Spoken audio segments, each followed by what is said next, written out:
They were forcing Kamala onto people. Make America great again. What does that mean? What are we going to do to prepare for the next 4 years? What did Obama do? He got on stage, cried, and said if he had a son, he'd look like Trayvon, and we got not one piece of legislation. Trump's rhetoric is very dangerous for black people. You can agree to disagree. I want to encourage all of my Republicans and my Democrats moving forward. Educate people on policy, beliefs, and where you want us to go in the next 8 years. As a black woman, how can you support Donald Trump? Hey, wait. I know you want to watch this next video, but listen, if you are an entrepreneur, business coach, business consultant, or a small business owner who has a story and wants to learn how to create multiple streams of income from your story, I need you to text me right now, my book, to 646-687-4152. That is my personal number. I have been an author for over 12 years. I've written 10 books. 4 of them have been bestsellers, and I've sold over 100,000 books. But I've also helped a lot of my clients take their expertise and put it into a story, then create multiple streams of income from that. So I want to help you do the same thing. So text my book to 646-687-4152. All right, let's go back to the video.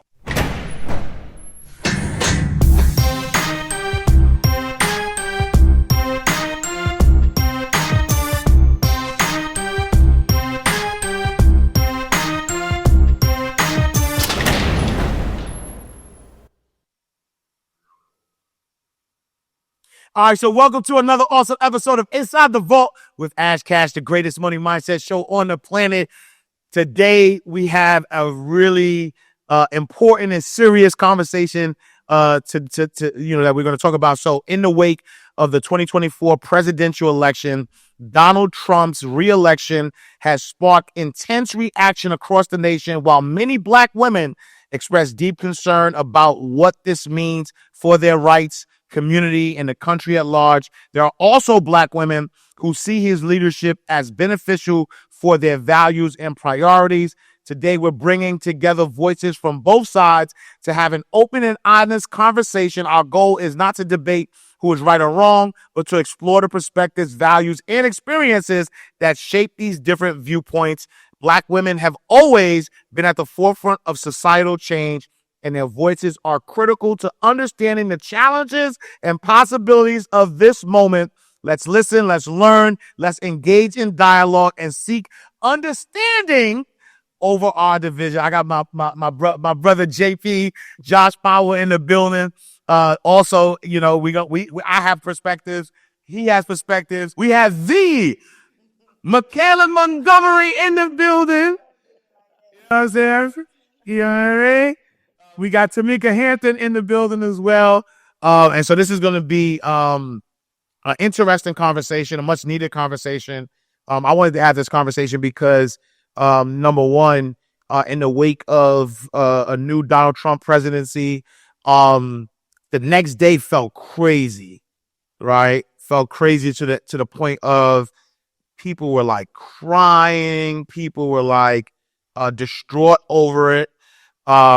And then you got Michaela. No, I'm playing. But then you got, people. Well, I was the lady. Right. So let's just start there, right? Let's just start there. Tell the people who you are and what are your views on everything that's been happening.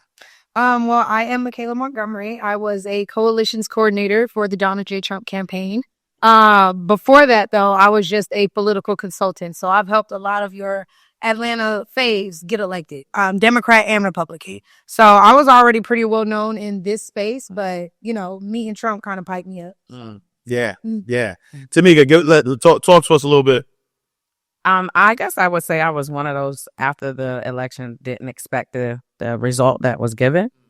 So I'm heading into the community and also just with my everyday life and family life, it's about what it looks like going forward. Yeah. So it was heavy. Yep. And I just was silent all day, just to take it in as to how to push forward. Yeah. But and so I'll start there with you though. So, do you what does a Donald Trump presidency mean to you?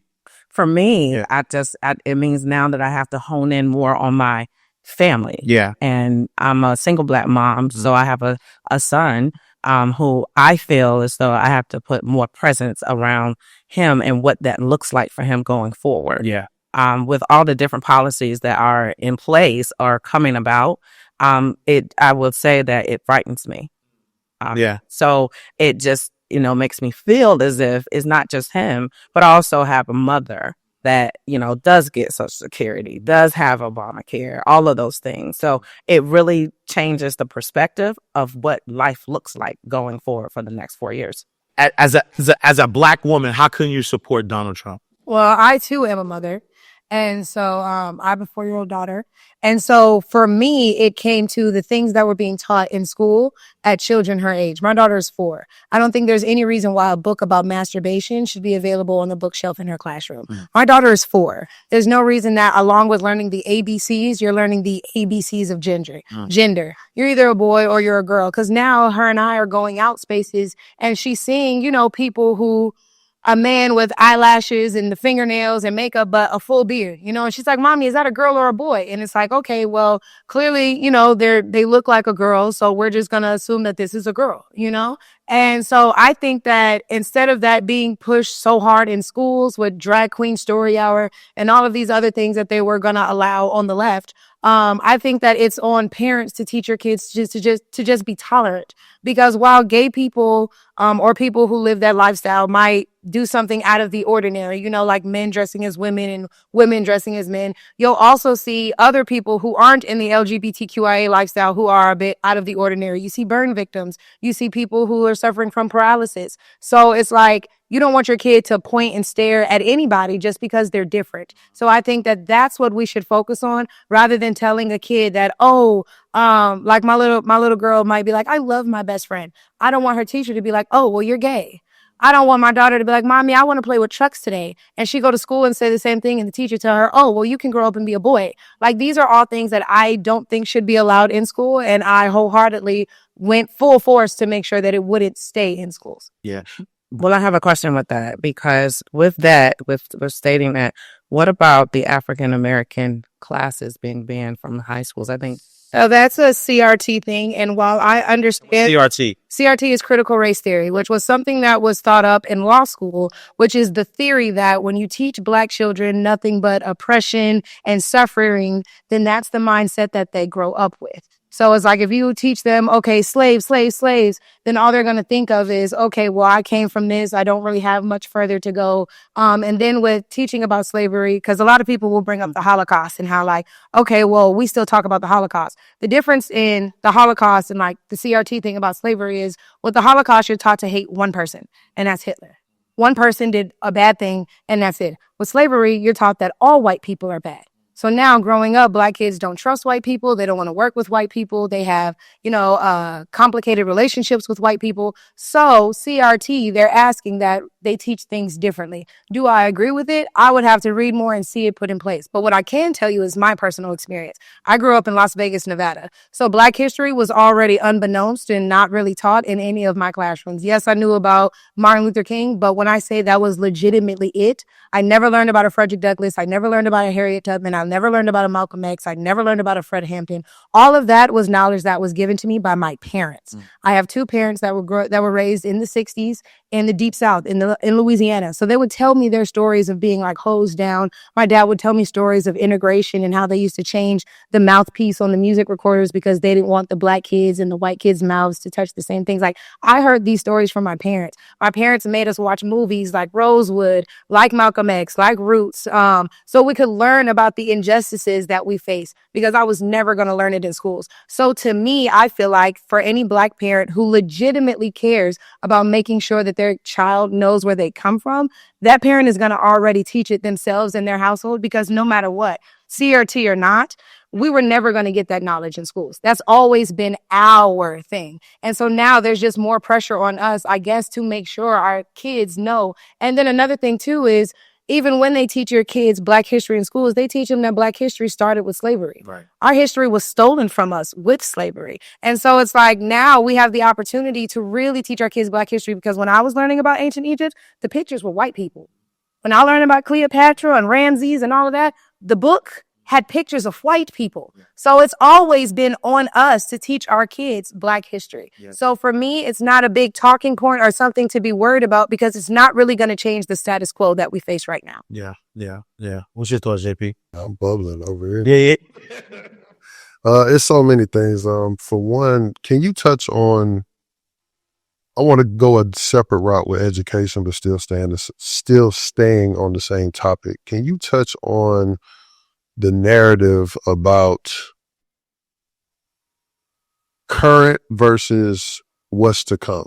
Because I feel like more people are so concerned about whether it was Donald Trump or, Kamala. Clearly it's Donald Trump, but it's like we don't talk about now.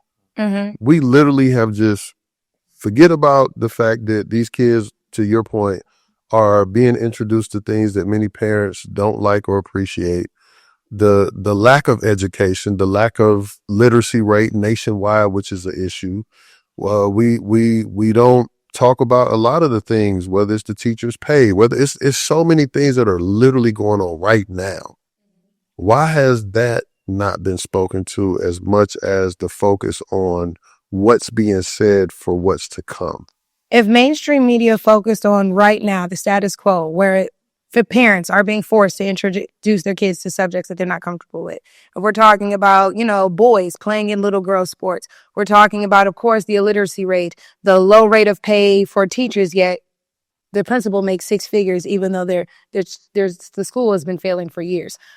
These are all things where if we talk about them like we should be talking about them, nobody would be voting for the Democrats. Nobody, because these are all policies that they push. They're the ones who have full faith in the Department of Education, which now accounts for 92% of our kids unable to read. They're the ones responsible for, deciding the curriculum that is taught in all of these schools. And so they're the reason why our kids believe that there's 53 genders. So it's like, if we were to tell them that the DOE is the reason for this, then people wouldn't be so opposed to abolishing the DOE and figuring out a new way to go about things. If we did not focus on the fact that you pay taxes to ensure that your child, the school that your child is going to, is performing adequately, right? And then if you feel like your tax dollars aren't going to good use, you should be able to take those tax dollars somewhere else and send your child somewhere else where they will allocate that money properly and they will educate your child properly. However, that's school choice. And God forbid we get the entire nation on board with school choice. At the end of the day, if we really focused on the status quo, nobody would be a Democrat. If we looked at just the status quo at the time of the election, a lot of people, to your point, were surprised that the election, Kate, turned out the way it did. Probably because there was so much sensationalism around our candidate, but there was no sense around putting her in office, because the status quo was people can't afford to feed their families anymore. The status quo was people can't afford to pay their mortgage anymore. The status quo is that these kids cannot read. And for that reason, you saw these surprising numbers of people go out and vote for a conservative candidate because the policies make sense. Once you separate the policy from the person, we'll see a lot different trends as far as voting and who holds office. So one more thing and then I'll move on. So I'm going to share something personal. I know there with one of my kids, I'm not going to say which one, but I'll even go back 2 years ago, right? There was some issues going on. And clearly the work wasn't being done right. And whatever. At the end of the day, there was a deadline given. My child didn't perform their duty to enter in their stuff on time. And there's a whole bunch of problems, right? But it was like, oh no, it's okay. And still push that through. Now my child is very intelligent. Let me start with that. But for me, what's important is foundation, because what kind of precedent are you setting? Exactly. When you've continuously gave this child time after time after time to do what they're supposed to do, again, there are things that are going on where the requirement is not being met. And my child is somewhat suffering because you're kind of get rewarded for the bad behavior. Well, I'm the Republican that can take accountability. That's our fault.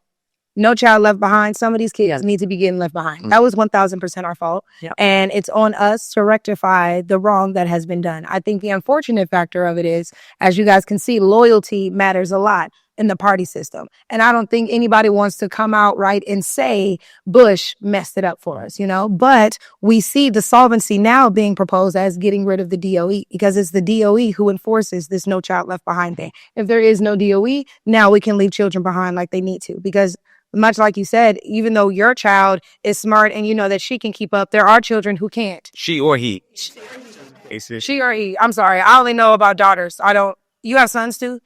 You do. My bad. But yes, I'm thinking the son is a baby. So, yeah. But anyway, it's like you're only as strong as your weakest link. So if you see them passing your daughter along and you know that your daughter has the information, imagine what they're doing to kids who don't have the information. And now you unfortunately have teachers who have to go over things that should have been solidified in the previous grade or the grade before that, but they have to start all the way back here so that the weakest link in the class can keep up. And that, of course, does a disservice to all of the other students in the class, because while they should be moving forward, they're just reiterating the same stuff for the next 2 years because somebody in the class cannot keep up with the current grade level. Right. I wanted to give that example, but moving forward to my question. So basically, I wanted to get you to talk about the 10%, because I know there's been a lot of pushback on Trump's proposal as to what he wants to see moving forward in regards to the educational system. Well, yes. So when I talk about the 10%, a lot of people hear that we're abolishing the DOE and they're like, oh my God, like none of the schools will have any money. This is going to be horrible. But like I already mentioned, the DOE is in charge of the curriculum. So now that we're giving the power back to the states, parents can show up to board meetings. Parents can show up to PTA meetings. Parents can have meetings with principals and petition other parents to change said curriculum. So if you don't want your child learning 53 genders, you now have the right and the ability to ensure that it's not taught in that school at all. Whereas currently, right now, with our current administration, you cannot do that. And then the money part is only 10% of funding for grades K through 12 comes from the DOE. That 10% would not be hard to recover from other sources. Just looking at here in Georgia, we have a lottery. We can recover an extra 10% from the lottery. We also have our Georgia Hope Scholarship, which we probably would expand to help other students, going to college. And then lastly, when it comes to school choice, now we would have federally funded school vouchers so that you can send your kid to whatever school you want to. And school choice shouldn't even be a debatable thing in the Black community, because we've been utilizing school choice since it's been illegal. We all know somebody who got locked up for using their auntie, cousin, best friend address to send their kid to a better school. Before, it wasn't even about education. A lot of times it was about safety. Now it's not only legal, but it's actually encouraged. And now you're going to be given a check to take to whatever school you want to send your kid to, and to ensure that your child is receiving the quality education that they deserve. But speaking on safety, though, one of the things that I've heard a lot, right? So I'm a parent, of a 16-year-old daughter. My son is 9 years old. We're all parents on here. Trump's rhetoric is very dangerous for Black people. What rhetoric have you heard Trump say that made you feel like he was divisive and or dangerous? So I wouldn't say it was directly to me, but me as being in the whole of him talking over Mike to the American people of exactly some of the things they're going to do. Send people back to their countries with their families. Take out things that is such as special needs out of the schools, taking away all the things. So for me, it's like he want to get rid of that, make America great again. What does that mean? America have the penalty to drug dealers. All those drug dealers, meaning cartel level drug dealers, somebody selling nickel bags on the street is not going to get the death penalty. Well, he would not know, because the way that it is, we do. And the law actually hasn't been written yet also for us. But it's on their way. So looking forward, if you're such define what the drug dealer is that will entail them to be deserving of the death penalty, then maybe we can bring this argument back up. But so to assume that somebody selling a dime bag on the corner is going to get the death penalty, I think is a bit outrageous. Well, and I feel like let's know that they say about the police being able to have immunity in reference to our kids. So, and now you guys talk to an officer about, what I'm saying is if my son is in a car and let's say a cop come up and his tail light may not be out, but he might do something to make it out. Or he may find some type of small infraction just to stop him when initially there was no reason for the stop. So for me as a Black mother, a single mother of a 19-year-old child, that's disturbing to know that at any moment my son is stopped. And his 19-year-old child is not going to be looked at as a child. He's going to look as an stranger. So let me jump in before she goes. because I do think that, and everybody has a right for their passion, don't get me wrong. But I think it's unfair to point the finger when the last 4 years, for sure, maybe even 5. We can even say 5. But last I checked, recently for me, I was out here rioting in Atlanta because of George Floyd. I was rioting in Atlanta because of all the other people who have lost their life behind police brutality and everything else going on. That is not a presidential thing when we're talking about one of the biggest gangs in the world in regards to policing. There's a lot of things that need to change in regards to policing. But that's the thing, bro. Like if he's saying that he wants complete police immunity, that means they're not going to. Does that mean anything? Because if you guys looked at what he said after when he talked at the NHBJ conference, where he talked about, yes, they will have immunity, but there will also be a board that they have to answer to determine whether or not they were actually doing their job. So if your son gets pulled over for a simple traffic stop and for whatever reason deadly force is used, then there's going to be a heavy analysis as to why in the world was deadly force ever used. And then there's still an opportunity for that officer to be held responsible for his actions. And much like what Josh just said, police pretty much in these situations have already been immune. So we're acting like the status quo, like you asked earlier, does not exist. We're acting like anything is going to change by Trump saying, hey, if you're in these situations, you can do this, even though usually you might not be able to. Y'all are jumping straight to, oh my God, they're going to kill black men in the street. First of all, no, you're not going to have the power to go out and be immune from killing people, because now you have more power than the president himself. No president is going to sign off for somebody to have the right to kill them and be immune from it. These are the things that we have to think about. Additionally, like I said, the status quo already is that black men are getting killed by police and they're not being held accountable for it. So to act like Trump has emboldened police by saying this is ridiculous, because this was a problem under Obama. And we all asked Obama to sign an executive order to make it mandatory that police wear body cams. And what did Obama do? He got on stage, cried, and said if he had a son, he'd look like Trayvon, and we got not one piece of legislation. Instead, right after that, he just gave gays the right to marry, and we forgot all about our man Trayvon. Also, what's that? He also allowed prisoners to come out that have been in jail for years that shouldn't have had the sentencing that they have. Donald Trump also did that with the First Step Act. Well, let's talk about either way, when it comes to policing, the status quo is the status quo. And much like you said, the only way to, if we're talking about the Central Park 5, blaming Trump for something that a white woman did, to blame Trump for something that a white woman caused, to blame Trump for being the reason why all of New York was mad at 5 young men because a white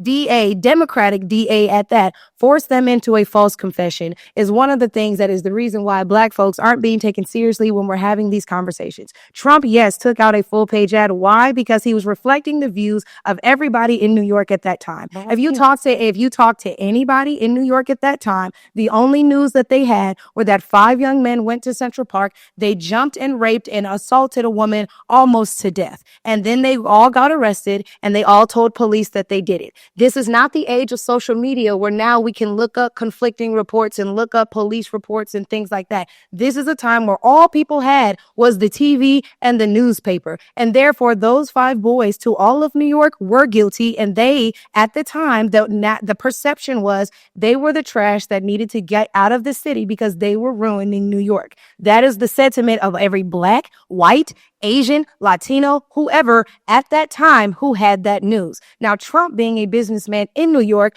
of course, is going to do something that he feels might appease his constituents. So if he's doing business with these black, brown, Hispanic, Asian, white, whoever, and they're all pissed that these 5 boys decided to go to a park, assault this woman, and then confess to it, how can you blame Trump for acting on the information that he had? I'll go back to the policing piece. So the police that actually coerced. The DA is who coerced him. Which works with the police, right? But you were about to vote for a Democratic DA who did the same thing to black men, and nobody saw it as an issue. Yet we bring up the Central Park 5 that happened in the 80s, yet Kamala Harris was doing this in the 90s and 2000s. But wasn't they...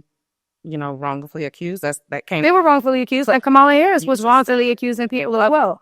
She was Kamala. had a job. That's a job as a DA. So the white DA had a job too. So why is it now that what she falsely accused 5 men was wrong, but when Kamala Harris did it was okay? What 5 men did she wrongfully? I can't tell you their names, but we can look at Jamal Truelove right now, who was almost on death row because of Kamala Harris, and he was only set free because the governor forced her hand. There's actually multiple cases of it, but Jamal is somebody I've had personal conversations with, so his name pops up to me the most. However, all it takes is a quick Google search, and you can see that Kamala Harris was not only jailing men who were wrongfully accused of crimes, but she was also jailing single mothers like ourselves because their children were being truant. Now, I don't know your financial situation, and luckily, like for me, things aren't as hard as they were when she was born. But for the moms who are working 2 to 3 jobs to take care of their kids, and they're not there to make sure that their kid is getting on the school bus, or they're not there until long after the kid is already supposed to be home, how can that mother who's already doing everything in her power to ensure that she's raising her child right,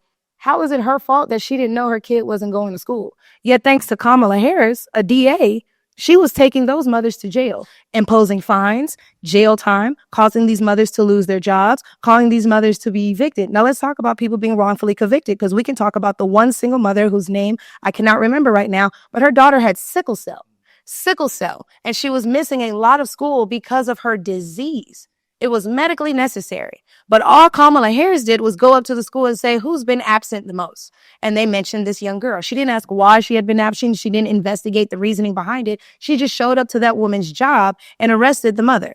The mother couldn't afford to pay the bail. The mother had to go to trial. Of course, eventually she got out, but she lost her job. And her daughter were evicted and had to go from homeless shelter to homeless shelter. And this is somebody who we were, y'all were about to vote for. And it's like, I don't get how you guys can be so upset at Trump, who had no political power, who had no legal power at the time to do anything to those boys. Yet for whatever reason, I'm telling you that the white Democratic DA did it. We're still not blaming her. And then I'm telling you about Kamala Harris, who was the quote unquote black Democratic DA who did the same thing. Yet for whatever reason, she was deserving of the highest office in the land. Yet Donald Trump, because he took out an ad based off the information that he had, the same information that was given to everybody else, he does not deserve to be office. Funded it. So I just want to go. He also funded Jesse Jackson's campaigns for president, but we don't talk about that.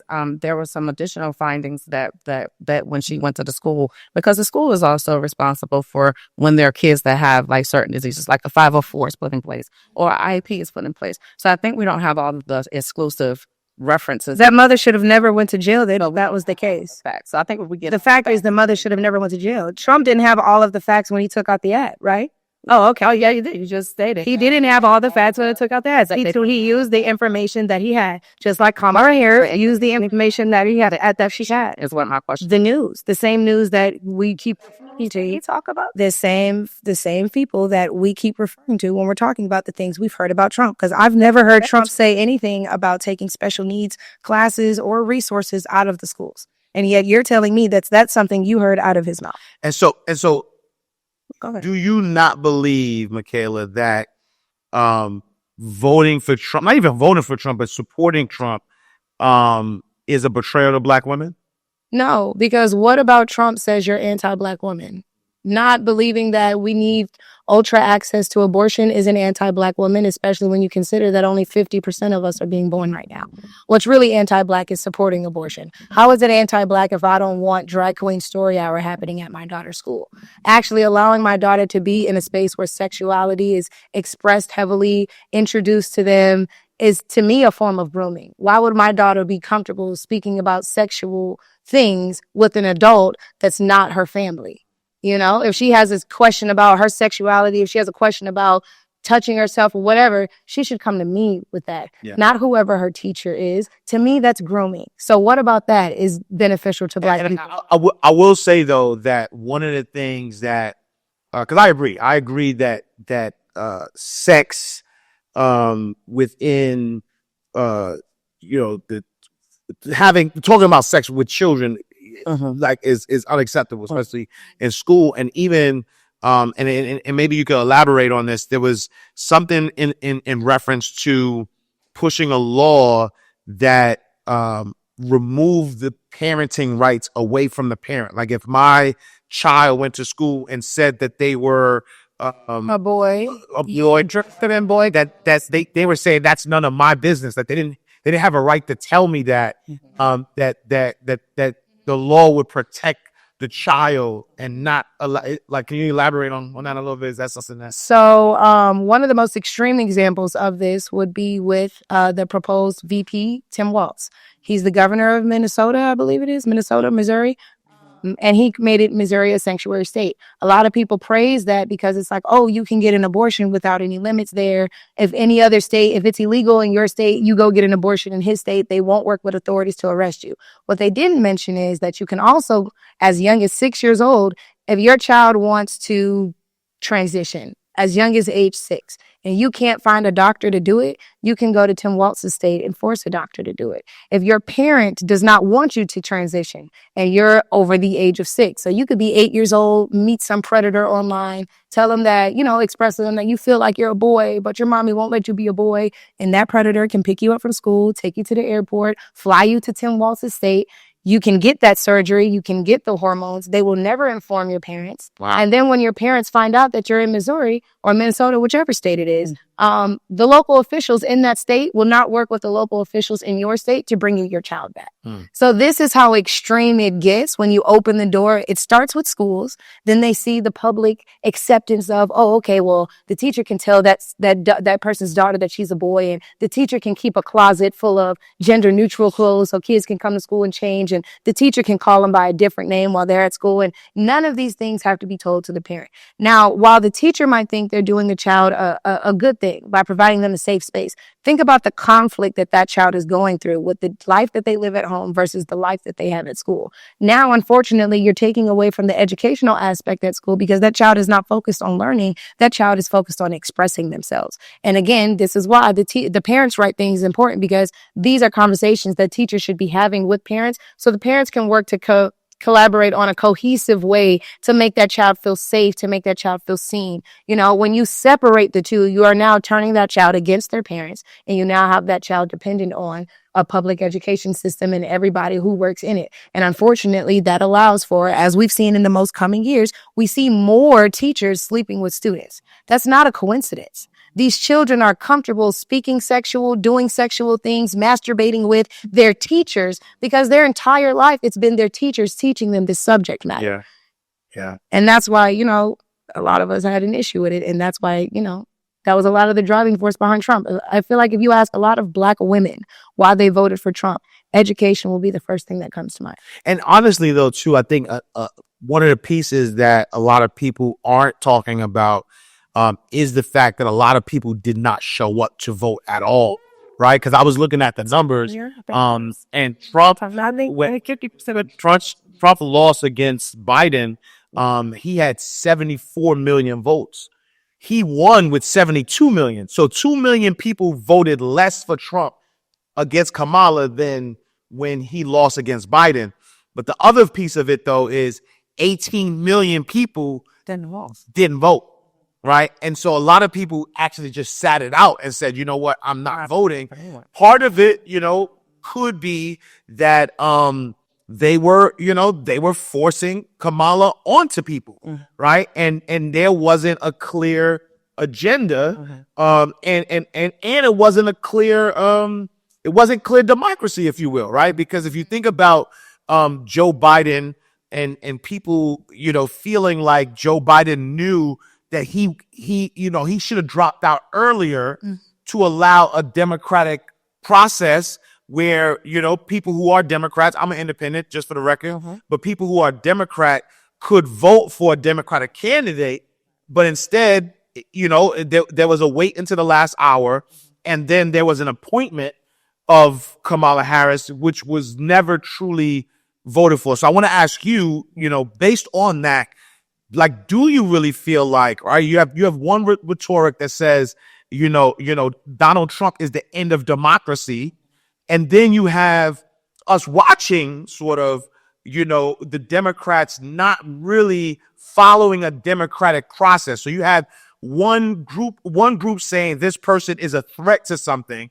But then if based on what I said, there is another group who's actually showing you that this is not a democratic process. Like, no one has ever voted for Kamala, not as VP, right? Because they voted for Joe Biden as president. Kamala was appointed vice president. And then even as a presidential nominee, Democrats did not vote for her. That she was sort of like appointed. And so if from the outside looking in, it almost looks like that wasn't a democratic process. So like, what do you say to that? So I would say we didn't have any, to me, who was going to be the next one to come in place besides Kamala, who's in with Joe Biden. Mm-hmm. So at that point, she was all we had. Mm-hmm. And they put her in those places. She's been in every legislature that, in her career. Versus you state that there wasn't a clear, but there was a plan. If I had to say, did Trump have a clear plan? From what I saw, I didn't hear the plan from what he stated, because it was also, Chapter 25, that's it. And people went for that. But when I saw, the Republican Party switching to come over and support Kamala, I think there was some inconsistencies there. I'll be honest, with some of the voters that wasn't really sure as to why they was like, I'm just pushing my hand back, given whatever reason. But I would think it would be amazing to get those in a room to say, why didn't you vote for her? But for me, it just looked like we had a somewhat of a path versus looking at a Trump saying, what are you saying we're doing? It wasn't a plan per se. Mm-hmm. And why do you think, or what's your thought process around that rhetoric that Trump is going to end democracy, Project 2025, we're doomed, we're all going to, go back to the 60s? I'll never forget, after the election, a lady was on Instagram like, oh, I don't want to go to sleep because I'm going to wake up a slave. Like, I saw a whole bunch of just ridiculousness.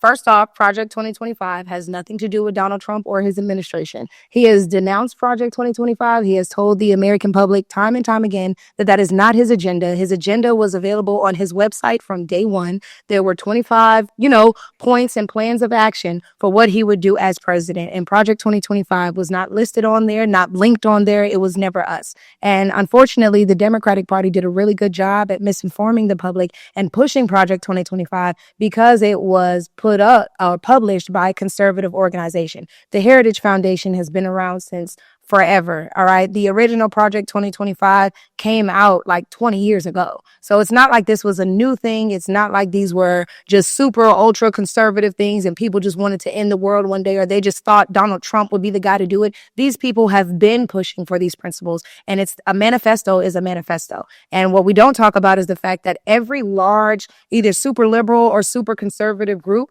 will produce a manifesto. It's basically them coming to the candidate saying, I have all of these votes and I have all of this money and we're willing to back you, but this is what we would like to see from you. This is what we stand for. The NAACP did the same thing with Joe Biden, and we saw nothing from their manifesto. So to think that the Heritage Foundation was going to approach Trump and we were going to see everything from their manifesto was just ridiculous. Now, moving forward in regards to why people didn't trust her, the democratic process was skipped. And so it seemed like the Democratic Party was doing a lot of deflecting. We're going to blame Trump for everything that we're doing. Skipping over a primary is the most disrespectful, just showcase of we're getting rid of a democracy that I can think of. Because at the end of the day, all these people knew that Joe Biden's mental health was declining. All of these people knew that Joe Biden could not get in the stage and actually defend himself. All these people knew that Joe Biden was incompetent to continue to serve as president. Yet all these people, regardless of all the rumors that were going around, because remember, Trump was calling him Sleepy Joe. Trump was making fun of him for months. So Trump had already told us that Joe Biden needed to go.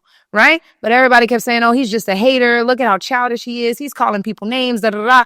Then we get to the debate stage and everybody sees for themselves, oh, snap, Trump was telling the truth and the Democrats were actually lying to us. Now, the Democrats did a really good job at getting ahead of their lie and just putting up Kamala Harris, hoping that we would shut up instead of questioning why in the world didn't y'all get Joe Biden out of the race sooner? And what's also interesting is the Democrats being really hush-hush on the fact that they pushed Joe Biden out and said that you cannot rerun, yet he's still sitting as our current president.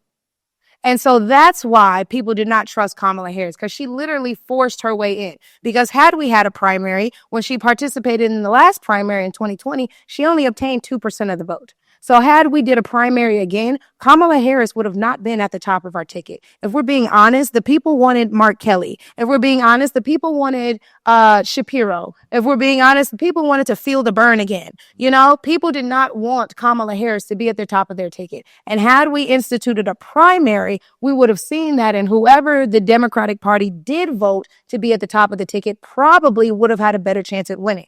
Because at the end of the day, when we look at the popular vote, Kamala did do very well. She did. You know, and so if we had a candidate that more people resonated with, if we had a candidate that people could trust, then the Democrats probably would have taken this election, you know, and it's not because of policies. It would have literally just been off sensationalism. Joe Biden only won the first time because of sensationalism. Everybody swore that Trump was so bad and the world was over, because much like people were crying after this election, they were crying after the last one. Oh, we did it. Everything's going to change. And now people are crying because what? They can't fill up their tanks. They can't put food on the table. They can't pay their mortgage. They can't find a second job to make up for the new money that they all of a sudden have to get. They can't afford the childcare prices that spiked overnight. Like, these are all things that people are dealing with now. And she chose to ignore all of those things by saying she was middle class. What's middle class about having 2 doctors for parents? What's middle class about growing up in Canada and going to one of the best private schools that they have? What's middle class about any of that? And so trying to relate to the plight of people when you've never actually experienced the things that they're suffering through at the hands of your administration is why she lost. Not handling your duties as borders are. At the end of the day, you cannot deny the mess that's at the border. Yeah. And I think we had a lot of people not vote, not because of simple voter apathy, because we've been doing better these past couple years, but a lot of people were conflicted. They can't deny their status quo, yet something in them told them they just couldn't vote for Trump. So they stayed home. They knew that staying home was basically a vote for Trump. But since they didn't physically cast that ballot, they felt better about their decision. Yeah. And so much like we saw with Stacey Abrams, there was a lot of sensationalism around Stacey Abrams. You have this Black woman, HBCU grad. She's everything. She's going to be the first Black woman female governor of Georgia. She went and she registered all these people to vote. 600,000 people were registered to vote under fair fight. Why did only 180,000 of them go vote for her? It's all just sensationalism. People love to show their support online. People like to follow trends. People like to look good on social media. People are not actually about that action. But what about, like, as a mother to a daughter, what about the history that, you know, having a woman president like that, like, what about that? We can have a woman president, just not her. I feel like when it comes to her, just by looking at her interviews and her current performance as VP, because we can sit here and pretend like a vice president can't do anything. The vice president is control of the Senate. For those of you who really know government, the Senate is low-key more powerful than the president. Therefore, she had a lot of power to address a lot of the things that are affecting America. She chose not to. She was the tie-breaking vote on a lot of things that unfortunately hurt America. And she was proud of that and said she wouldn't change anything about it. So when you look at how could, you know, I be a mom and, you know, support this or not want this woman to run, she just wasn't the best woman.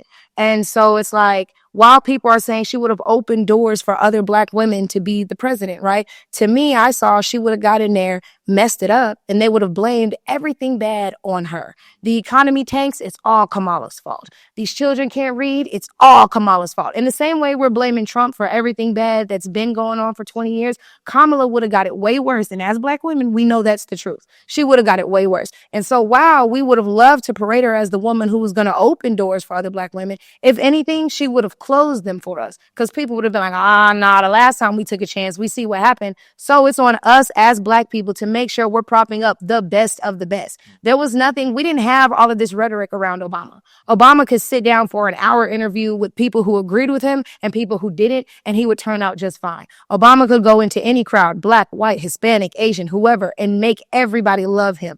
Kamala Harris did not have that appeal. She did not have that allure. She was not that captivating. And because of such, she wasn't the right person for the job. You know, Hillary almost did it. And Hillary, to me, would have done a better job than Kamala Harris was saying that she was going to do. And if Hillary couldn't get in and she performed better on the campaign trail, I don't know why we thought for a second that somebody who had been on the campaign trail for less than 100 days was going to somehow take that office. Yeah, I would say that they said Trump did that, but I wanted to just speak to something that you said. She made it in, and you know, to be at top of the ticket. So I think there was a host of. She didn't make it in democratically. That's the thing. but- The process that should have taken place was skipped in order for her to be on top of the ticket. Which she made. So I would just She say, didn't make it. what I want to say is that, what is your thoughts in reference to the abortion and monitoring of your uterus, IVF, things of that sort? So one, nobody's monitoring your uterus. That was something that was mentioned in Project 2025. And once again, that has nothing to do with the Trump administration. So So what we is his need to thought? get away from that. Trump has got up and said, number one, that he believes in the exceptions. So rape, incest, and the life of the mother, abortion will always be available to those women. But not Trump has for- also said that 6 weeks is too early for a cutoff date because a lot of women are just finding out that they're pregnant at those 6 weeks. So Trump just by himself, his recommendation is that states allow for exceptions and that states allow abortions past 6 weeks. Now, where they're going to cap it at, that's left up to the states. Now, when we talk about IVF, Trump also got up and said that IVF will now be federally funded and your insurance, if you are insured, will be forced to cover IVF. So to say that we're going to get rid of IVF is ridiculous because only under us is IVF going to be more accessible and more affordable for women who have dreams of becoming a mother. Now, when it comes to the abortion debate, period, abortion itself is rooted in racism. So why Black people are the main proponents of abortion? Well, maybe not us. Let me not say that. I think that it's the media who makes it seem like Black people are the main proponents of abortion. Because Black women, if we're both single mothers, clearly we have our babies, regardless of how hard things might be, but they're pushing us to not have our babies. And it's been like that since its inception. Now, if we look at the goal of the KKK, if we look at the goal of COINTELPRO, if we look at the goals of all these super major races, it was always to exterminate the Black race and to prevent the upcoming of a new Messiah. Nobody that was going to be able to lead us and show us how bad things are and get us out of this social minds and start worrying about things that are important, Planned Parenthood. Yeah. So when we're talking about abortion and we look at the fact that they were trying to exterminate us and keep us, disillusioned and disarray, chaotic, that's exactly what abortion does. First of all, 50% of us are never born thanks to abortion. If you add up the statistics from gun violence, heart attack, stroke, cancer, high blood pressure, HIV and AIDS, all of those numbers added together still fail in comparison to how many of us die at the hands of abortion. Next, less than 1% of abortions are because somebody was raped in an instance of incest or because the life of the mother was, impacted. So that accounts for less than 1%. What accounts for 80% of abortions is men coercing the woman into doing so by telling her she's not going to be there, by telling her that nobody wants to date a single mother, by reminding her of how much shame comes along with being a single mother. So a lot of the abortions we see women getting aren't because they want them. It's because they feel like they have to do that. You said 80%. 80% is coercion. And so it's not because a woman got pregnant and was like, I don't want no baby. I'm not ready to be a mom. It's she was sitting there and dealing with the complex emotions that come with being pregnant. And in doing so, she had all this outside influence. The father, maybe her family members, maybe her friends telling her that having a baby is not a good look for her. Now, unfortunately, you see these other races aren't telling their women that. If a young Mexican girl gets pregnant, while the family won't celebrate her being irresponsible, they will not let that baby go without. They will come together as a village. The same thing with an Asian. The same thing with white people. Whether or not the family is happy with her decision, they will still come together to make sure that that baby has whatever that it needs. The village, the community will come back. Only with Black people do we not do that. Grandma don't grandma no more. Grandma in the club with you. You feel me? Auntie don't auntie no more because auntie trying to find her man because she spent her youth raising kids too. Mamas ain't grandma no more like they used to because mom is young or mom is impacted by all these different societal effects. So when it comes to abortion and access to abortion, when you look at all these people who are screaming, we need abortion, why? Why? Because if I just told you that abortion is only necessary in 1% of cases, why do you need abortion so bad? Why was abortion an issue that should have driven me to the polls? Let's talk about you screaming about abortion screams, I want to be irresponsible. Because now, as we saw in the wake of the election results, you saw women saying, oh, we need to stop having sex with men. Oh, we need to stop dating men. Or, oh, we need to do this. What's wrong with filtering out the men that are in your life? So for me, hold on, baby, you got to sit down. Sorry, y'all. Problem. Maya, you gotta go sit down. I see your cartoons. You gotta go sit down. So We keeping that in there too. we'll be like, so it's like What was I about to say? I would say this because you're mentioning numbers, and I would need to go check back those and in reference to why abortion. Because there is an influx of incest, there is an influx of rape, there is several things that may happen that may cause it. Even though the lady that was the example for Kamala, who died because that wasn't an option. She got an abortion. No, she didn't die because she couldn't get an abortion. She died from the side effects from taking the abortion pill, which you're not telling. But she was unable to go and do what she needed to do on her. That was medical negligence that had nothing to do with the abortion laws in place. Because here's one thing. She was able to obtain the abortion pill. That lets you know that the abortion laws in our state did not affect her ability to choose, right? Then from taking said abortion pill, the fetus did not expel fully. She went into sepsis. At that point, sepsis is life or death. Your doctor any doctor working in a hospital signed an oath to save the life of whoever came before them. Therefore, when she was dying in front of those doctors, it was on them to make sure that she lived. But she had to leave her state to go to. They chose not to. No, that's on the doctors. And she, instead of letting Kamala Harris use her as a political pundit, she should have went ahead and called a big-time lawyer to sue the hospital and the doctors who refused to give her the life-saving treatment that she needed. That was not Trump's fault, and it had nothing to do with an abortion ban. But then she had to leave and go to another state. No, she didn't have to. That's what she chose. It's awesome. Okay. We back up. Okay. Oh. Okay. Appreciate you, Phil. Well, she didn't get to tell her point, though. So the last thing I said was, if women are now feeling like they shouldn't be having so much sex and they have to filter out the type of men they're spending time with, what's wrong with that? I was responding to, we have all the kids having sex and having babies. And I wanted to talk about how a lot of sex education has been taken out of the school. So there's no education that's being provided I'm old school, that I had in my day, where it gave you that housing to know this is what you need to be careful for. This is what they took that completely out. Now it's like you have to fill out a consent form in order for your kid to be able to partake in understanding what sex education is, because we have a lack of that. That's where it starts, where those kids are in unhealthy relationships, on unhealthy social medias and things of that sort, which is causing some of these rates to go high. We were at a school and there was kids and their fathers, maybe 16, 17 with newborns. However, the school has now a daycare. So the thing about it is that it's just there's lack of knowledge. And when we say lack of knowledge, there's lack of knowledge because that was something that was taken out of school that I feel we should still have in. It will speak to the transgender piece. It'll have all of those because we can't separate those kids out because there's something that's happening there. But do we have them go back to school at home? Because some of those parents can't afford to homeschool their kids. So we have to have some type of option or something that we are sorting out. If this kid is this kid is that, how do we fix that? And that's what I'm more concerned about in the educational space too. But also with the abortion piece, we lack sex education in schools. But as adults, I think that we all know that sex makes babies.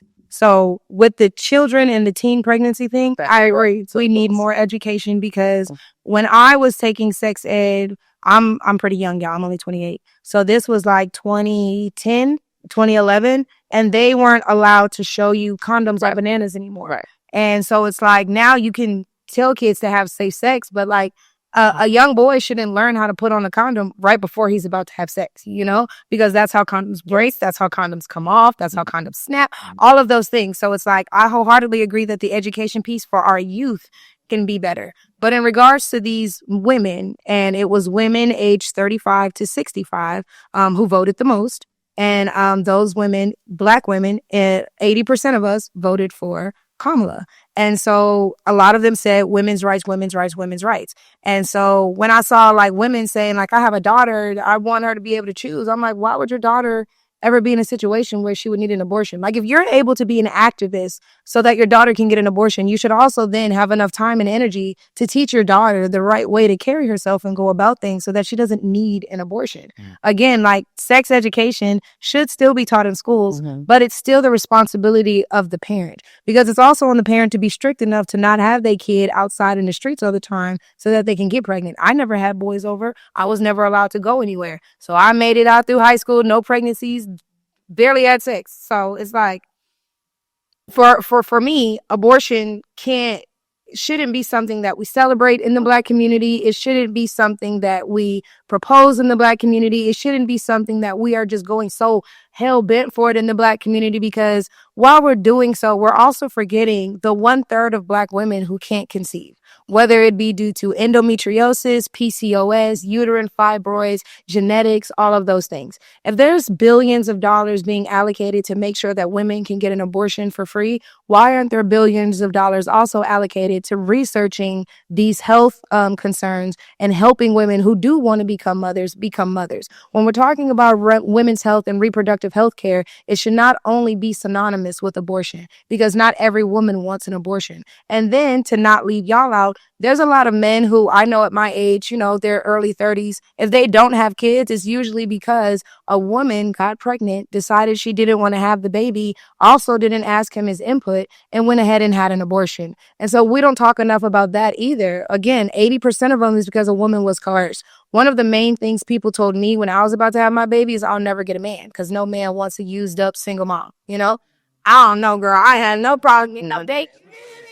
But think about it. When you're young, that's enough to scare you into going ahead and get an abortion. When you're young, that's enough to make you feel like, okay, I could just do it again. We should never see life as something that can just be discarded and we can just go do it again. Yeah. That in itself, internalizing those kind of emotions, is why we see people fighting all the time, damn near to the death, shooting each other, and we're desensitized to it. Yeah. We don't tie it back to abortion, but abortion that's a death. Yeah. Because if a woman has a miscarriage, we allow her to grieve. But if she has an abortion, we're acting like she doesn't have to. That's a lot. Slippery. So yeah, it's a very slippery slope. So it's like, when it comes to grown women, I think that abortion, of course, is a decision that everybody makes on their own. Mm-hmm. And as single mothers, we can tell people this is not easy. It is not for everybody. So I can't sit here and tell you that I don't understand why some people don't sign up for this. What I will tell you is I'm not affected, nor do I feel offended or like my rights have been imposed on, because the government said that it's not going to be so easy to just get rid of this one and do it again. I think that along with education about sex, when we talk about your alternatives, abortion, adoption, whatever, we need to tell women, like the young lady Amber who died here, sepsis is a common side effect from the pill. And when you decide to get a D&E, a lot of women don't talk about the infertility rates that stem from that, or the direct link to breast cancer that comes from that. And so you have women who are getting all these abortions in their 20s, trying to make sure that they're this prime stake for whatever man decides to marry them. They get married to this man who also has no children, and he's successful. He's taking care of her. They're ready to start a family. Her uterine wall is now so weak that she will never carry a baby to term, because she aborted it to death in her 20s. So now in her 30s and 40s, she can't give the man that she loves a child, because she thought he wouldn't love her if she already had one. So now, is that man wrong if he decides to go pursue something with somebody else because he wants children? No. And unfortunately, you see it a lot, where a woman not being able to have kids will cause a lot of strife in a lot of people's marriages. And like we saw, like Dwayne Wade and Gabrielle Union, he went and had a baby on the side. Now, a lot of women wouldn't stay after that, but imagine the psyche, what's going on with Gabrielle's psyche, knowing that she can't have children and he went and had a baby with somebody else. And every day she wakes up and has to deal with that.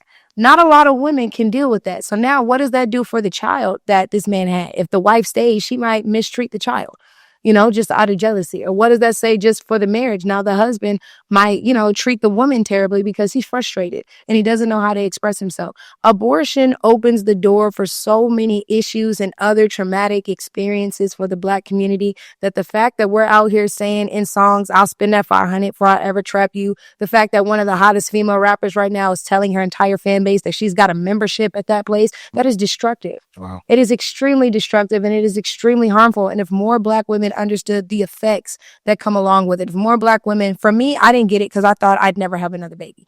All the women in my life who I knew who had an abortion are no longer able to have children.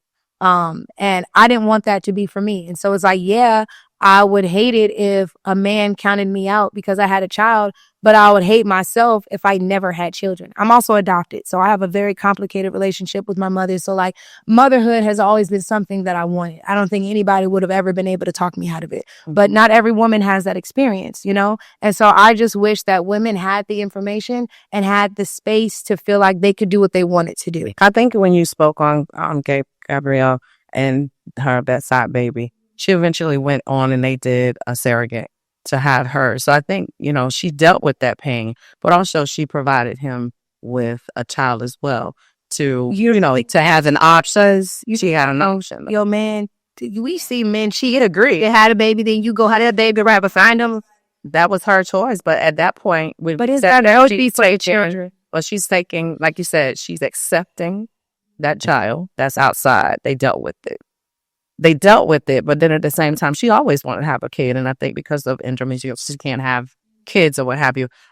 But she did have one and she chose a different method. But they now have it there. Right. But that's just an example to show women that, you know, maybe you had this experience, but they're growing from it. They're growing, but not everybody. I don't know. If it was me, I couldn't grow from that, you know, and that's what I just, you know, and so it's like, again, it's just not fair for women to have to deal with these situations because at the end of the day, whether she grew from it or not, the kids still have to deal with all of that comes with it. And it's not always. One of the things that I enjoy about this conversation, though, is that we can have a conversation, right? And I think one of the things that I felt like, right, I just need to show that, right? It's the fun. I don't say, yeah. And I think that's important because I think one of the things that was disheartening for me, like I remember recently actually hearing Black woman on television inviting a psychiatrist on and encouraging Black people to that it's okay to not spend time with your family if they voted a different way. Right. And to me, that's like crazy, right? Because how do you grow, or how do you like when did the opposite, or having a different opinion made you look and say, I can't even be around you? Like literally, I'm watching online how people are calling people names if they voted for Trump, if they didn't vote for Kamala. That like there's this whole division that is happening, which is disheartening, right? Like, JP and I talk all the time about the importance of even just like, let's just take religion, for example, right? Like Josh and I do not have the same religion, but we talk about God together because like I'm not gonna, like, that's my brother still. Like, it doesn't matter. Right. Like, I'm not judging his choices. He's not judging my choices. It's really like what other people, their difference of opinion, I believe, is what makes us stronger as a people, right? Can you talk a little bit about, Josh, about like this division, or us accepting of shiny objects, if you will, that is almost making people not take us seriously, if you will. Yeah, thank you for segueing into that. But because there's a lot of things to touch on. I'll be brief, but for one, even the back and forth between Michaela and Tameika, like, a lot of families, a lot of friends can't recover from that. Mm-hmm. There are a lot of people that are having these types of conversations about important topics, but they can't see that person outside of their views or their beliefs. They're no longer, that's no longer my brother, that's no longer my sister because of your choice, which is very unfortunate. Yeah. I'm also tired of the fact that people play off of human beings' emotions, but especially in our community, when it comes to this, there's a heavy play off of emotions, right? Mm-hmm. We've been talking for an hour and a half, bro. Maybe an hour of that has been about women's rights, abortion, this, that, like, which is nothing wrong with that. But because it's so heavy, right? One thing I want to also remind people of is the importance of a father, the importance of a man present, right? And it doesn't have to be you in the same house. It could be two individuals working together. But we've forgotten about a lot of these things because women's rights are important, but women's rights also gets played to the benefit of who's ever discussing it in most cases. And we don't realize that. Right? That was something heavily on this vote that was used a lot. Listen, I've talked to people in my family. Oh, what about abortion? This, that, and the third. Like, what about this is my body, my choice. Men don't have that same. I ain't never heard a man be like, my body, my choice, or regardless of something else. Right? Well, so you pull that card and you play that card when it's beneficial and good for you, but then you want to ignore the facts behind it. Yeah. Right? Y'all were talking, facts got introduced into the conversation. So whenever you say there's millions, hundreds of millions of people, and out of the hundreds of millions of people, let's say 500 million people in the United States, let's say 1 million went through abortion because of rape, incest, or whatever else. So we're going to make the other 499 million people eat this porridge that you want to give me because of the low number of people that this is happening to. And there's no disrespect to those people. Yeah. And sometimes we lose sight of perspective.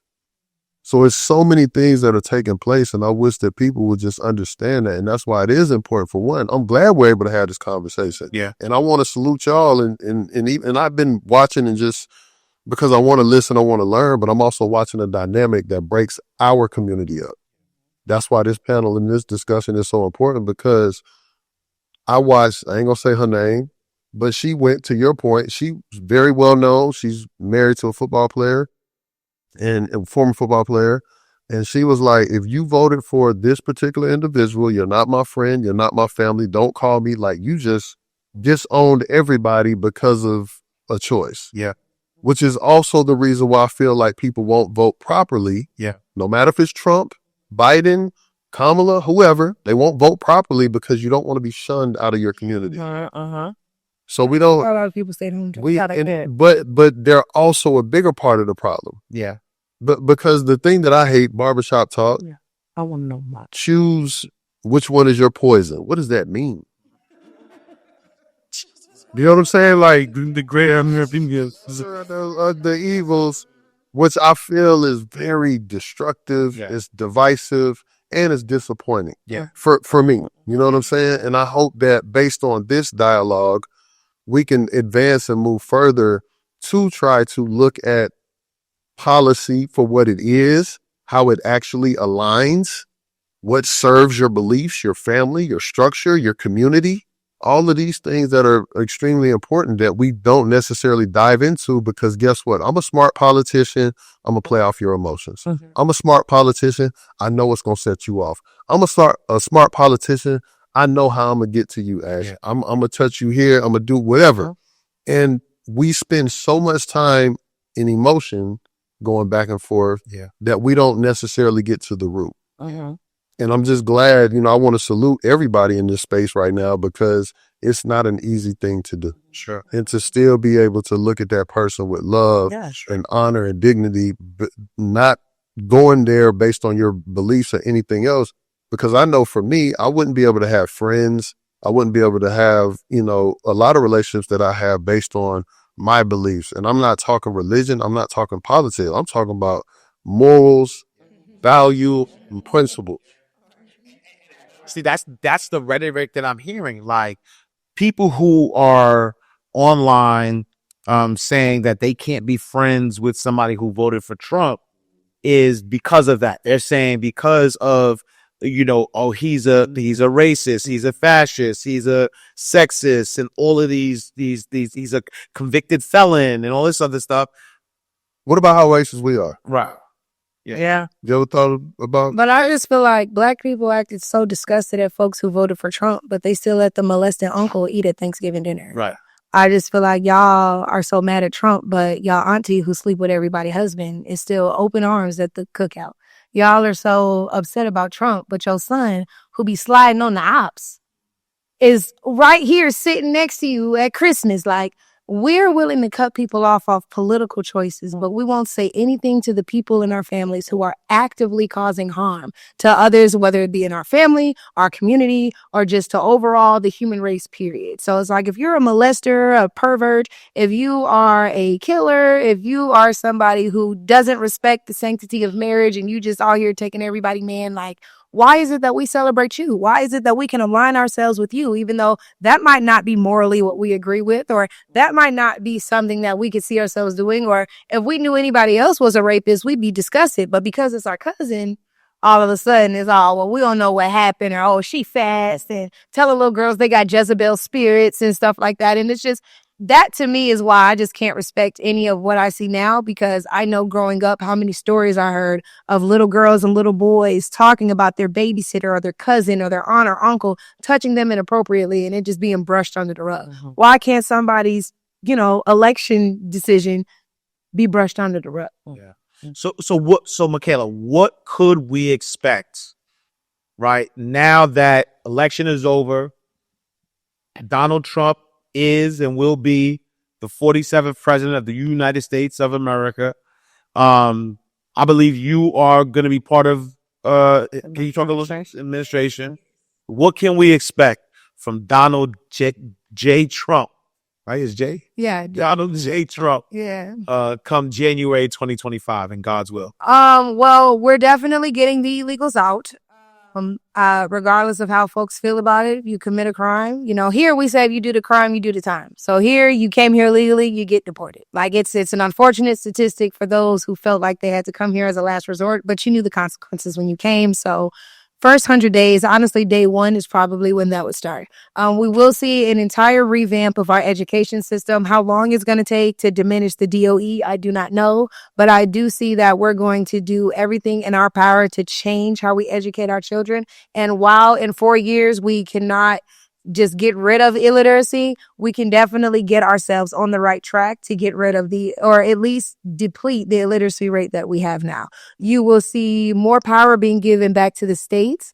And I hope that with that, the general public will understand how much better that is for a democracy, rather than having the government control everything. So like with abortion, the government said that basically you just couldn't ban it, but there was no limitations on when it could be done. Now, state by state, they'll set their limitations. So if you saw in Florida, there was an amendment to raise the gestational age for abortion. It failed. So now I believe abortion is only available at 12 or 16 weeks in Florida. Here in Georgia, it's at 6, but during the midterms, if enough people petition for it, we can ask that it be raised to 8 or 12. In California, you're going to be able to get an abortion whenever, wherever. So it's just, I think people will better understand states' rights and how your voice is more important locally than federally. Because federal, yes, it helps because you want to vote for somebody who's going to make sure money is pouring into the systems that are important to you. But only locally do they allocate that money to said systems properly so that they are addressing the issues. Because Governor Kemp pours more money into education every year. But unfortunately, I don't see Andre Dickens doing enough to make sure the kids can read. So it's like federal matters because you want certain things to be prioritized, but local matters more because that's how it's going to be enacted. So with these 4 years, I think that that's what we're going to see. We're going to see Americans be prioritized, which we really haven't seen since the Bush era. We probably will see people, bringing God back into certain institutions. Now when kids say the Pledge of Allegiance, they don't say under God anymore. And prayer has been taken out of schools. So those things are coming back. And that also isn't teaching religious intolerance, because any kid who doesn't subscribe to that has the right to opt out of participating. I know when I was growing up, I saw a lot of that with our Filipino students. They wouldn't participate in the pledge or the national anthem or anything like that. So it'll still be okay if that's not what you subscribe to. But for those who do, and since that is the foundational principles upon which America was founded on, Christianity, for it to be coming back, I think that we might see a lot less of the violence and the division that we've been used to. Because regardless of how people feel about Trump's rhetoric and it being ran on hate, his entire campaign was him talking about what he would do better versus Kamala is bad. Whereas Kamala's entire campaign was Trump is awful. and you have to vote for me. Trump is a racist, so you have to vote for me. He over here, whereas Trump would be like, Kamala's unqualified because she was border czar and she failed her duties at the border. Instead of Trump is bad. So it's like, I really think we're going to get back to logical arguments. Hopefully we get back to reasoning. And again, once people understand states' rights, I hope this will also result in more political activism and awareness, not just in the Black community, but with everybody. Once people realize they can petition their school board or their city council to pass a law or make amendments, and then everybody can vote on it and it could possibly actually happen, I think we're going to see a lot of the changes that people want. They're actually going to start seeing them, because only Trump made y'all realize that y'all got to go to y'all governor for this. You got to go to your mayor for this. You got to go to your commissioners for this. And now people are going to realize, okay, well, the Fed said it's up to the state. So how do we get the state to listen to us? And that process alone will cause a lot of people. I think we're going to see better outcomes or better voter participation in our midterms. I think that the next presidential election will be extremely interesting, because now both sides understand that they have to earn your vote.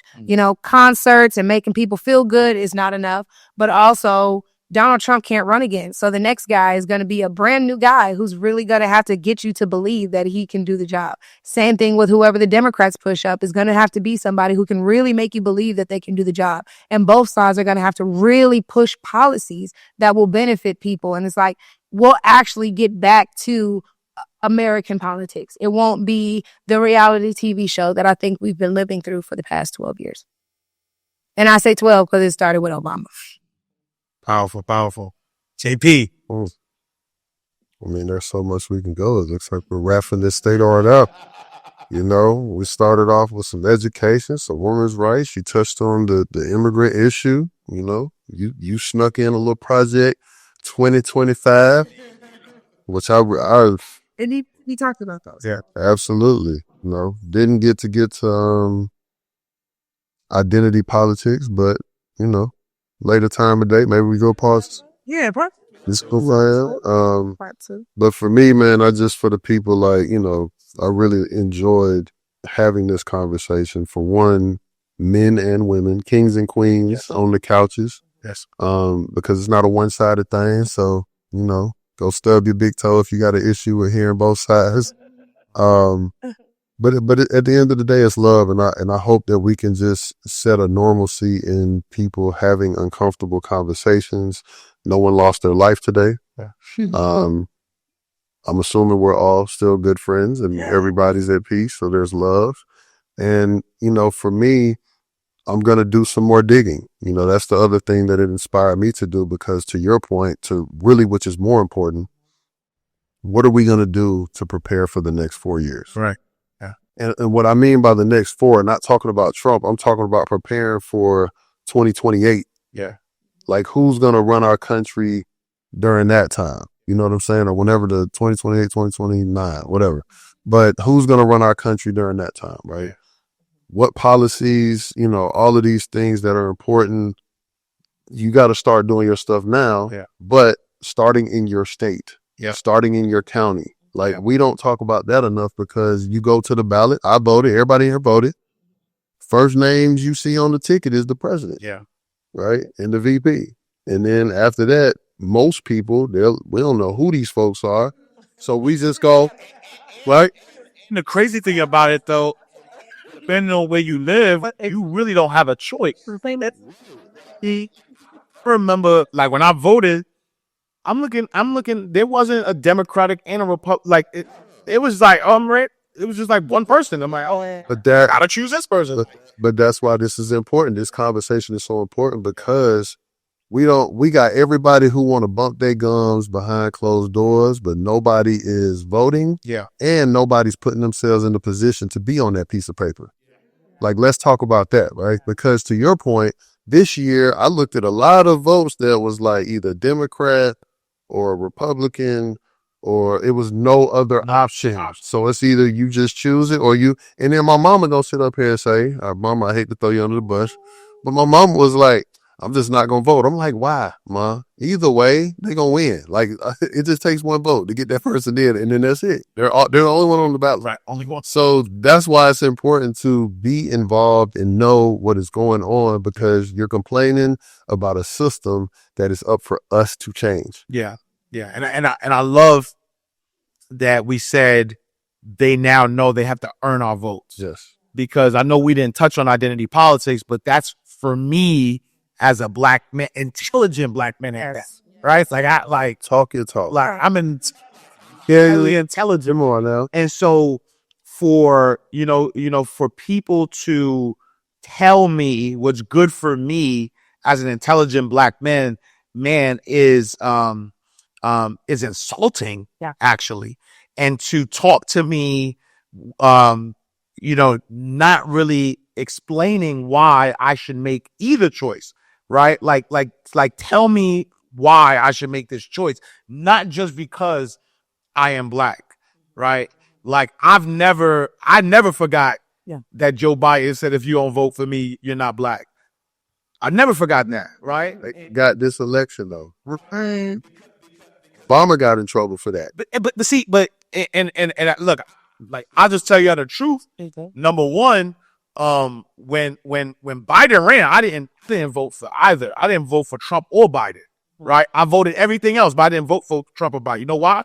Because Biden has affected my life directly. That 94 crime bill affected me directly. The one that he's proud of, the one that he never apologized for, the one that that took our mass incarceration from 200,000 to 2 million, right? And I understand the reasons behind it and all that stuff, but this is why we go to the jails. This is why we right now. This is why we advocate for financial literacy when our brothers and sisters come home. And so I couldn't, in good conscience, vote for Joe Biden. So I didn't vote for Joe Biden or Donald Trump when they ran, right? And so at the end of the day, let's keep that 100. You know what I'm saying? And so for me, like we got to understand. All right, why are we doing what we're doing? What and can you earn our votes? Yeah. And I also, again, from the identity politics perspective, I'm saying we have 4 years to get our stuff together, right? And what I mean by that is, let's force politicians, right? Vote. What do they say? Don't vote your party, vote your interests, right? Let's force politicians to make sure they understand our power, right? Because what I didn't like was the fact that because Kamala, they were pushing Kamala as a black woman. They were pushing her as a HBCU grad. They were pushing all of these things that they were, the Megan, because she has Megan Thee Stallion and Glow. I don't listen to none of that. So you wasn't trying to get my that you wasn't doing that for me. And then with Obama, respectfully, you can't tell me about a powerful black woman. Respectfully, because you wasn't raised by one. And I don't mean that in no disrespect, right? But the truth of the matter is that you wasn't raised by a black woman. You don't have black aunts. You don't you don't really know the experience that I have. I have a black mother. I have a black sister. I have black nieces. I got a black daughter. And so for him, respectfully, to tell me that I need to that we're not gonna vote for Kamala because she's a woman. That's not right. That's not true. And you can't. Who are you to be scolding us as black men first and foremost, right? And I'm emphasizing men. I will never tell a grown man what to do. Mm-hmm. Like, I'm not your child, fam. Like, you're not going to talk to me. My son is 9 years old. I talk to my son that way. But that's it. I don't. You didn't ask Tameika what she feels about the Nazis. You have. No, but, I had to, it's my passion talk. I was just letting it breathe. I just let it breathe. No, for sure. Talk to us, Tameika. Well, what camera I'm at, man? What I want to say is that thank you for having me on. Yes. I appreciate us having a healthy, As Black women. healthy conversation, because you don't always have to agree. You can agree to disagree, but you also, but to your point, it can be passion and people get lost in that and the emotion. But when you're passionate about what you stand on, I think, we lack, we have lack of knowledge, lack of education because you're not doing the research. And I think a lot of people lack that, and some didn't vote because they didn't do the research. So now with the next 4 years, I still got to stand on what my beliefs are, doing additional research and putting myself where I need to put myself in the educational systems, in the things that's coming about. How will I align from my lens that I look at? I may not agree with who my president is, but what am I going to do going forward to be a part of change? Yeah. So I'm not, again, Feel doomed? I don't feel doomed at all, because everything happens for a reason. That's my belief. Yeah. It's just how I adjust in it. Yeah. And so for me, again, I may not agree, but now I got to align my family, and the ones that don't want to be, they can, okay. Yeah. But I'm still going to hold them accountable and give them, a direction, like either you're a part of the problem. Yeah. Or part of the solution, or you're a problem. Yeah. And I want to say one more thing though too. I want you to close, right? Yeah. Say something before I close. One more thing though, is when, we have to have our part two, because when did, first of all, God get removed? Like, how do we have more faith in people than we have faith in God, right? And believe like, oh my God, now because this person was elected, this is the worst thing that's going to happen, as if God isn't still in control, right? But number two, I'm also a believer of law of attraction that says you get what you put out there. And so do we not believe that the law of attraction applies to politics too, right? Meaning that if you say everything is going to be great and this is what I'm focused on, I'm going to get what I focus on, right? Because I believe that there are parallel universes, right? That there are people that are going through the same exact thing. One person thinks it's hell, the other person thinks it's heaven. Yeah. It's all about perspective. Yeah. And so the same thing that now that you're looking at, right? So we have a clear example of, Michaela, who is looking at a Trump presidency as, look, this is the step in the right direction. There are other Black women who are looking at a Trump presidency and saying this is the worst thing that could ever happen. Both are true now. Right? Because from a perspective of what are you putting focus on and what energy are you calling to you? And so you have to be right if the law of attraction is true. Right? And so you don't have to believe in gravity in order for gravity to be true. You don't have to believe in electricity in order for electricity to be true. And so the same thing, when we start thinking about from a metaphysical standpoint, everybody who's focusing all on the negative, guess what? All you're going to get is negative back in the return. And so for me, I'm sort of hoping that, I could have closed with this, I'm sorry. But I'm kind of hoping, right? I'm kind of hoping that we look at it is what it is. How do you make the best of what is? Yeah. Right? Because I know that in a lot of times of, energy, or a lot of times when people feel oppressed, this is when, right? Beauty is built in darkness, right? Your baby is born in the dark. A star, shines bright in the dark. And so if you're looking at this as darkness, then now it's your time to shine. Now, how can you look at this from a positive perspective and make this the best 4 years? Whether you agree with it or not, it is what it is. How do you make it the best 4 years? And now you close. I would this. I close with that. We gonna come like that. Well, you know what? I'm gonna give you something really fire. Yes, because I'm good for it. I got you. I want to encourage all of my Republicans and my Democrats moving forward to take the entrepreneurial route and hold master classes and educate people on policy, beliefs, and where you want us to go in the next 8 years. Because you got to update us on the current 4 that's coming, and you got to let us know where we're going and the 4 years after that. So I think if we take a page out of your book, y'all be master classing and coursing it. And hey, listen, I think that in every state, they should, in some way, shape, or form, I'm not saying you can make it mandatory, but encourage once a month for people to come out. You got all kind of buildings you want to do it at, convention centers, you can town hall it, whatever you want to do. But take this time to properly educate. So that way we have the knowledge and the understanding as we move forward and we're voting, we now can go to the polls confidently and choose the people that we feel are in alignment with what we see for ourselves individually, what we see for our families, what we see for our communities, and what we would like to see nationwide. Yeah, I agree. Powerful, powerful. Miss Michaela, where can the people find you? Oh, y'all can find me on Instagram, X, TikTok at Miss Kayla Baby, MISSKAYLAABAB. Politics. Oh my gosh, I love it. I love it. I love her. That's what I'm saying though.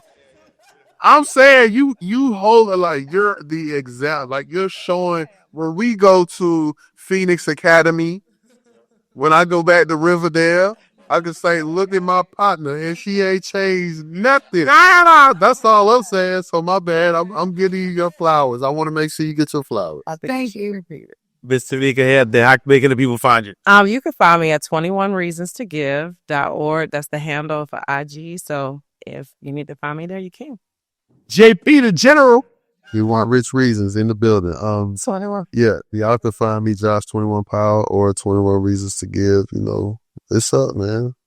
You know, Love it. we gotta do this again. Yeah. We gonna get that invite. We gonna set these mics up in the proper place. Now let's go. I'm ready. Oh, y'all just want to come where I'm at? Oh, Oh, we can make it happen. Fit y'all another powerful episode of Inside the Vault with Ash Cash, the greatest money mindset show on the planet. Make sure you visit us, InsideTheVaultShow.com. Follow us on all social media platforms at Inside the Vault. Me, I am Ash Cash. Make sure you visit me, IamAshCash.com. Follow me on all social media platforms at I am Ash Cash. I'll see you next time, same place, in God's will. yeah. House.